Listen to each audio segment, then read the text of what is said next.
Graça e paz do nosso Senhor Jesus Cristo. Eu sou a Lucy Claro, esposa do pastor Natanael, e é uma alegria muito grande estar com vocês aqui neste tempo, neste momento, podendo aprender um pouquinho da palavra de Deus juntos. E eu quero que você abra a sua Bíblia no livro de Esther, no capítulo 4.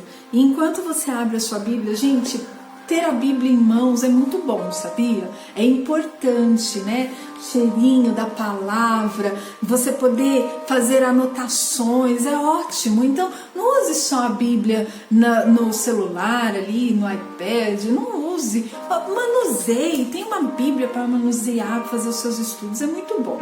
Então, manuseie a sua Bíblia aí, abrindo no livro de Esther, no capítulo 4. E enquanto você abre aí no capítulo 4, eu quero dizer para você que não é novidade, que estamos vivendo um tempo de incertezas, não é?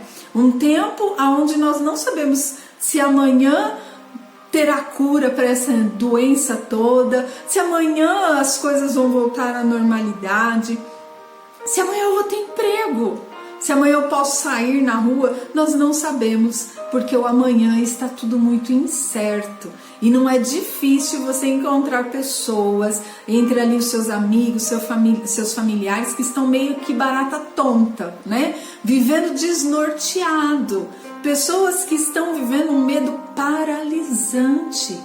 Não é raro você encontrar no meio dessas pessoas vivendo com crises de depressão terríveis, crises de ansiedade, de pânico, porque o medo e a incerteza têm tomado conta dos nossos tempos. Mas eu quero te dizer uma coisa, calma, que Deus não perdeu a massa, Deus não perdeu a mão deste bolo.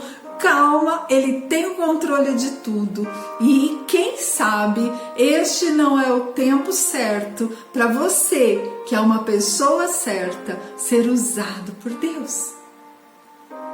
Leia a palavra de Deus comigo aí no livro de Esther, capítulo 4. Diz assim: quando Mordecai ficou sabendo de tudo o que tinha acontecido, rasgou as suas roupas, vestiu-se com um pano de saco e jogou cinzas sobre a cabeça.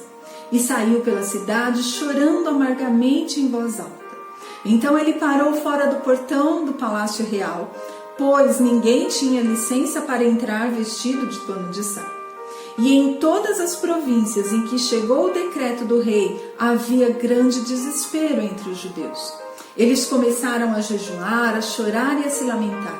Muitos deles se deitavam em panos de saco e em cinza. Quando as criadas de Esther e os oficiais responsáveis pelo harém vieram e lhe contaram a ela o que tinha acontecido a Mordecai, a rainha ficou muito triste, mandou roupas para ele se vestir e tirar o pano de saco. Porém, ele não aceitou as roupas que Esther mandou. Então Esther mandou chamar Atá, um dos oficiais do rei, que tinha sido indicado como ajudante dela.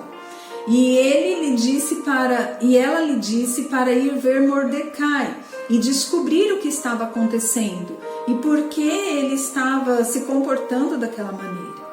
Atá foi à praça da cidade e encontrou Mordecai do lado de fora dos portões do palácio. Ele ouviu toda a história de Mordecai e sobre a quantia de prata que Amã tinha prometido pagar ao tesouro do rei em troca da destruição dos judeus. Mordecai também deu a Atá uma cópia do decreto do rei que falava da destruição dos judeus que tinha sido anunciado em Susã. E disse para ele mostrar essa cópia a Esther e pedir que ela fosse falar com o rei e implorasse por misericórdia em favor do seu povo. Então Atá voltou e deu a Esther o recado de Mordecai.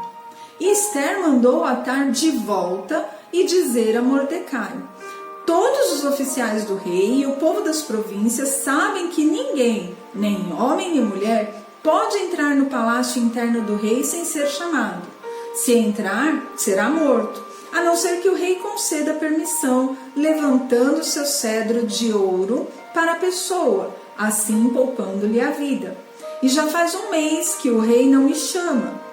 Quando Mordecai recebeu o recado de Esther, mandou essa resposta a Esther: Você pensa que pode escapar porque você mora aí no palácio quando todos os judeus forem mortos? Se você ficar calada numa ocasião como esta, o socorro e o livramento virão de outra parte para os judeus, mas você e os seus parentes morrerão. Quem sabe se não foi para uma ocasião como esta que você foi escolhida como rainha? Então Ester mandou responder a Mordecai: vá e reúna todos os judeus de Susã e façam jejum por minha causa. Não comam nem bebam durante 3 dias e 3 noites. Eu e minhas criadas vamos fazer o mesmo. E depois, ainda que seja contra a lei, irei ao rei. Se eu tiver que morrer, morrerei. Então Mordecai saiu dali e fez conforme as instruções de Ester. Amém? Eu quero dizer que talvez você não saiba, mas muito provavelmente você é uma pessoa improvável, assim como Ester, mas uma pessoa que está no lugar certo, na época certa, para fazer a vontade de Deus.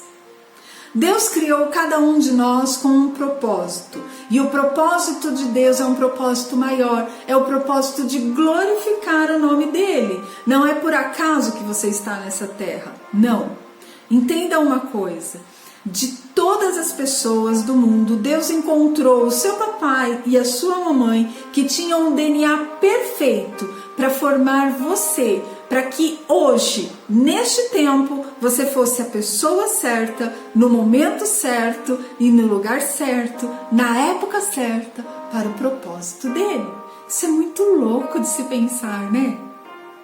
Mas no meio de tantas incertezas, de tanta loucura, Deus pode usar a sua vida para glorificar o nome dele.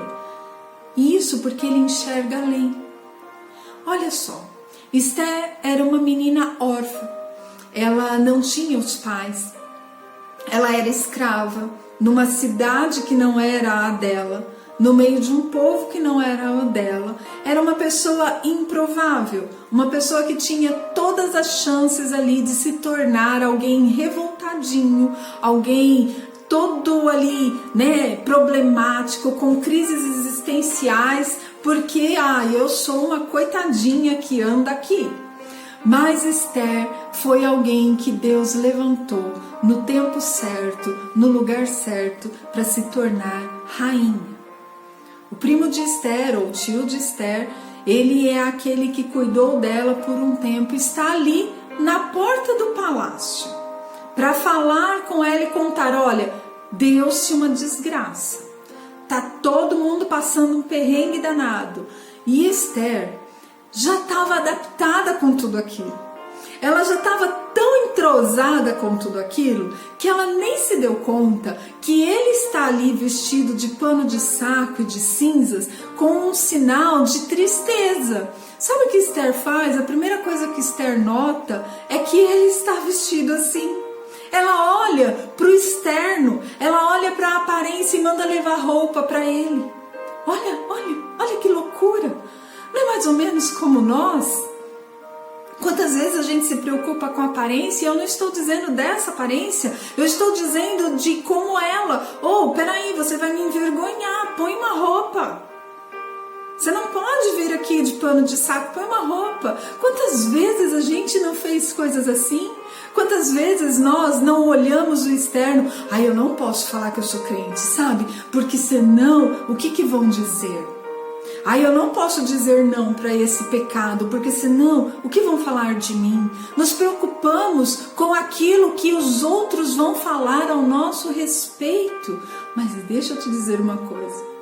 Às vezes, Deus precisa fechar o cerco para que os nossos olhos se abram e a gente entenda qual é o nosso propósito nessa terra. Ester estava preocupada primeiro com a aparência do tio. Não se deu conta. Começou a olhar para o externo.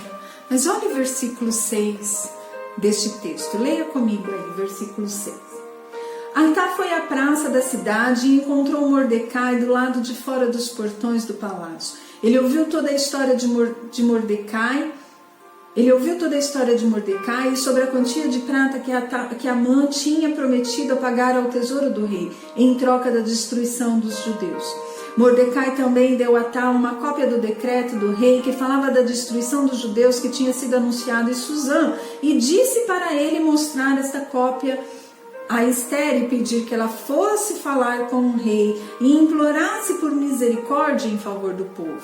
Então Atá voltou e deu a Ester este recado, e Ester então mandou de volta Atá a dizer a Mordecai: todos os oficiais do rei e o povo das províncias sabem que ninguém, nem homem nem mulher, pode entrar no palácio interno do rei sem ser chamado.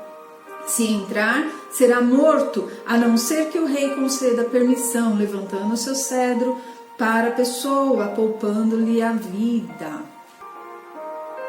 Mas depois de ouvir todos os relatos, Ester ainda não tinha entendido qual era o propósito dela nesta vida.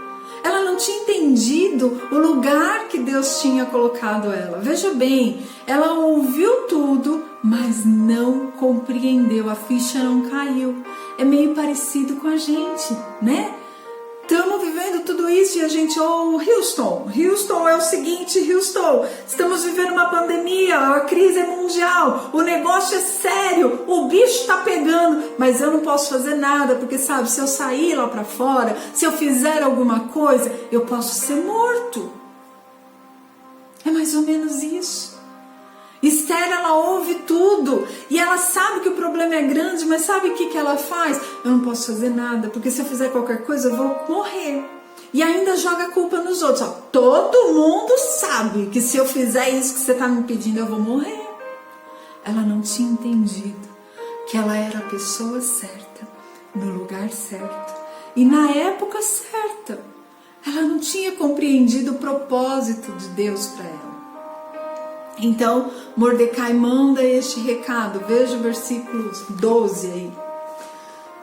Recadinho aí. Quando Mordecai recebeu o recado de Ester, mandou esta resposta para ela: você pensa que você pode escapar porque você mora aí no palácio quando todos os outros judeus forem mortos?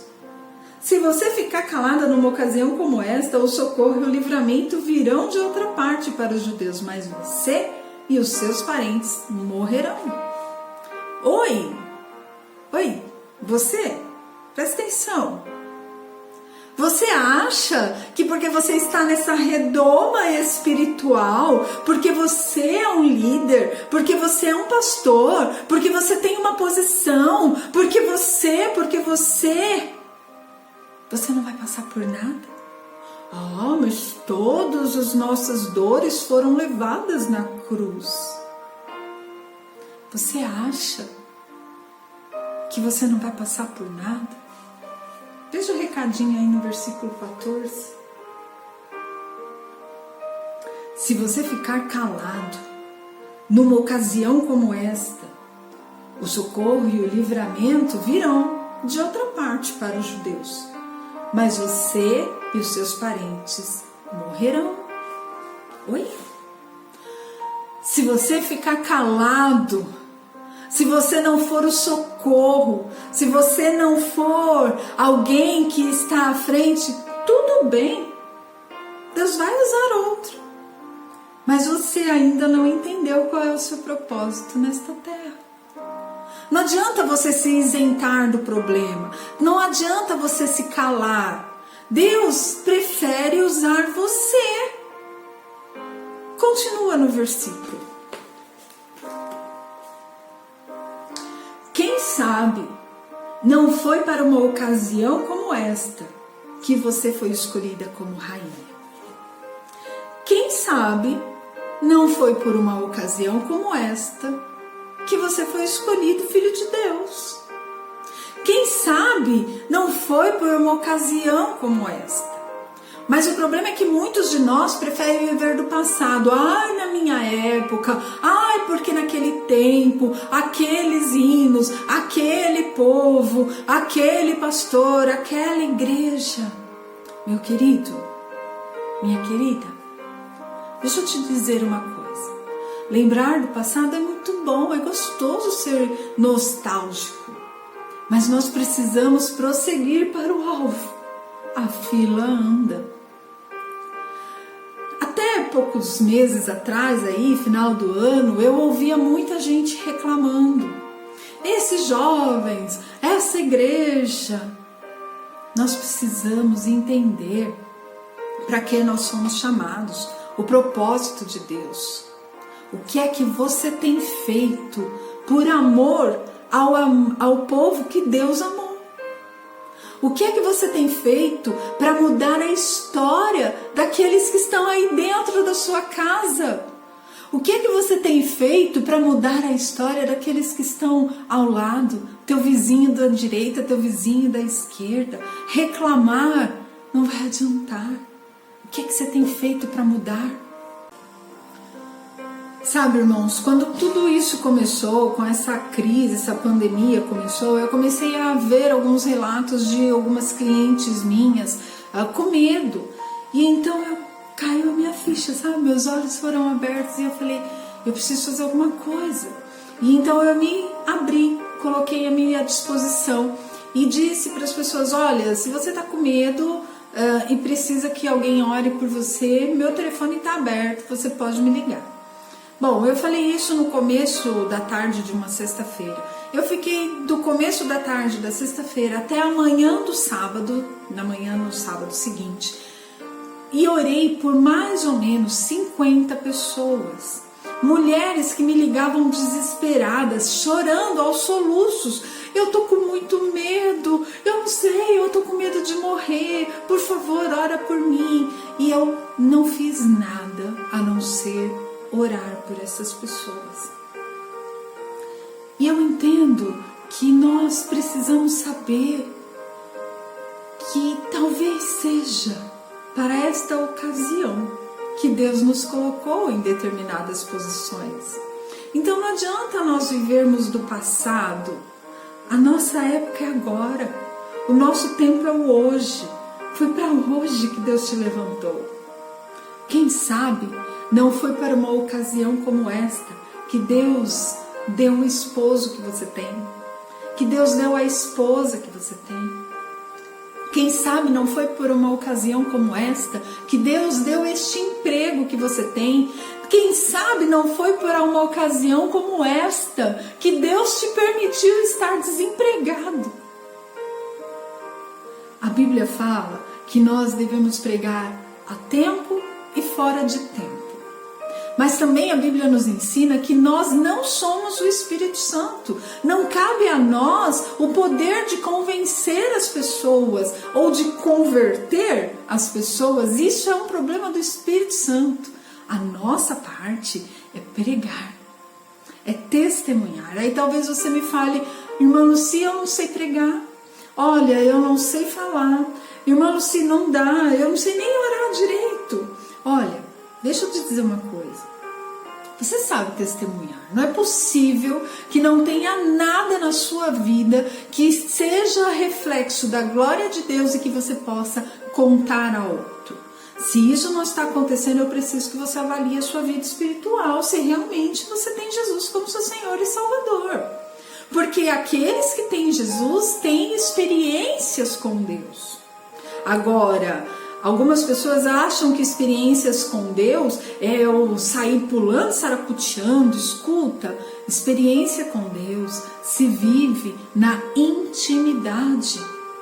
Não é nas quatro paredes de uma igreja. Aliás, hello, nós estamos sem igreja, você percebeu? Intimidade, experiência com Deus se vive com a porta fechada do quarto atrás de ti, orando ao Deus em oculto que conhece o teu coração, o teu oculto. Então é assim que nós temos experiência com Deus. O problema é que nós ficamos esperando essa experiência sobrenatural, vinda de um pastor, vinda de um líder. Eu estou há tantos dias de quarentena e ninguém me ligou, ninguém me chamou, ninguém quis saber se eu estou viva, se eu estou morta. É você que tem que ter experiências com Deus, não sou eu. não é o seu pastor, não é a sua igreja, não é nem o seu marido. Quem tem que ter experiências com Deus, quem tem que ter relacionamento, intimidade com Deus é você. Este é o tempo. Você é a pessoa certa. Ele quer te usar. Quem sabe não foi para um momento como este. Veja, Esther, ela estava com medo, mas ela precisou agir. Talvez você tenha vergonha, mas olha só o que disse o versículo. Olha o que diz aí no versículo, no final do versículo 14. No começo do versículo 14. Se você ficar calado numa ocasião como essa, o socorro e o livramento virão de outra parte para os judeus, mas você e os seus parentes morrerão. Não é hora de você ficar calado. Não adianta você ficar caladinho.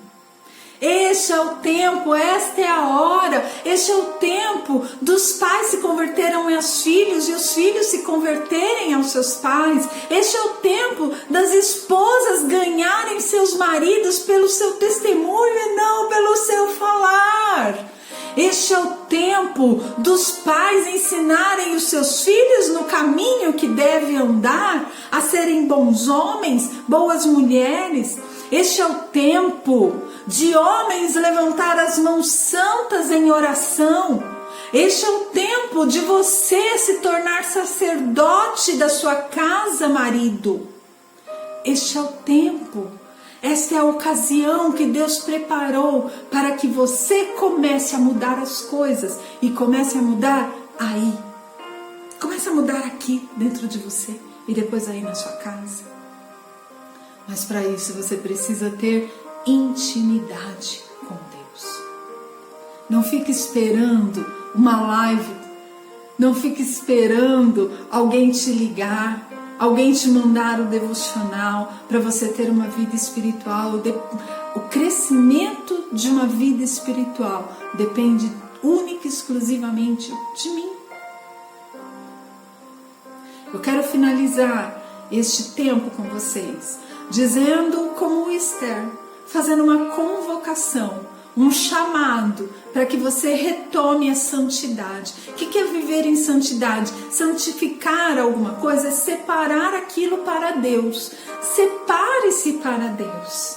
Jejue. Volte às práticas do jejum. Agora jejum, gente, presta atenção. Jejum não é para você ganhar as coisinhas de Deus. Olha, eu vou jejuar, ficar aqui, ó, de boquinha fechadinha, Deus, para o Senhor fazer a minha vontade. Não. Jejum é para que você possa alinhar ali os teus planos aos planos que Deus tem para você. Então, quando você jejua, você para de se alimentar e naquele período que você iria se alimentar, você se alimenta da palavra de Deus, nos textos que tem a ver com o propósito que você está jejuando. Isso é o propósito. Bom, eu preciso jejuar pelo renovo do meu casamento, então eu vou aprender os textos bíblicos que diz sobre qual é o papel que eu tenho no meu casamento, qual é o papel da esposa, qual é o papel do esposo, e colocar em prática. Então o meu coração começa a se alinhar àquilo que Deus tem para mim. Jejue, ore, santifique-se. Tenha esse tempo de intimidade com Deus, porque Deus tem grandes obras na sua vida, mas principalmente Deus tem uma grande obra através da sua vida. Quem sabe não foi para um tempo como esse que Deus está te levantando. Deus não precisa de pessoas eloquentes, Deus não precisa de doutorados, pessoas que saibam falar. Deus precisa de alguém que saiba simplesmente ser filho. E eu vou dar um testemunho muito rápido.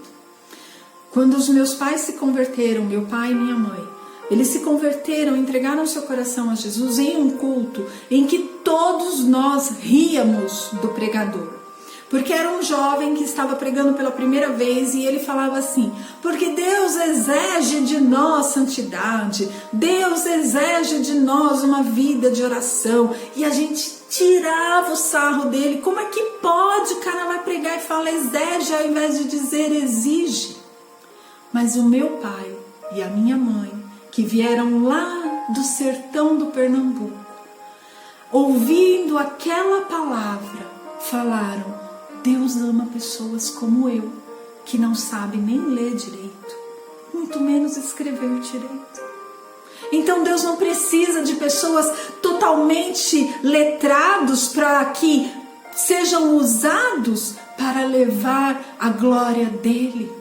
Deus precisa simplesmente que você saiba que você é a pessoa certa, no lugar certo e na época certa. Então, se santifique, jejue, volte às práticas da santidade e deixe-se ser usado para a glória de Deus.